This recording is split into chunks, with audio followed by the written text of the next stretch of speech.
राज्य सरकारी कर्मचारी महंगा भत्तारे 2% वृद्धि होईछि। एने मुख्यमंत्री मोहन चरण माझी घोषणा करछन्ति। महंगा भत्तारे 2% वृद्धि फल सरकारी कर्मचारी महंगा भत्ता 53% रु 55% को वृद्धि पाई। यह जनवरी 1 2025 रु पिछला भावे लागू होब। एही वर्धित महंगा भत्ता चलित एप्रिल मास दरमारे नगद आकार में मिलिबो। परवर्ती खबर शुल्क को नहीं अमेरिका चीन मध्य बढ़ुवा वाणिज्य युद्ध मध्य अनेक चीन इलेक्ट्रोनिक्स उत्पादन निर्माता भारतीय कंपनी गुड़ी को 5% पर्यंत रिहाती प्रदान करछन्ति।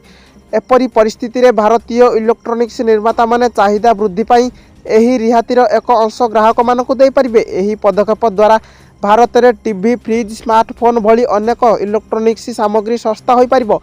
ए संपर्क में एक रिपोर्ट रे कहा जायछि। परवर्ती खबर बढ़िबो भारतर शक्ति।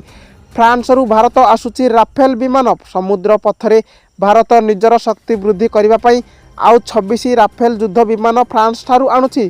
63,000 कोटीर एही डील रे भारत फ्रांस ठारू 22टी सिंगल सीटर राफेल युद्ध विमान आउ 4टी डबल सीटर फाइटर युद्ध विमान आनिबा को जाउछि। परवर्ती खबर राज्य में आयुष्मान भारत योजनार शुभारंभ।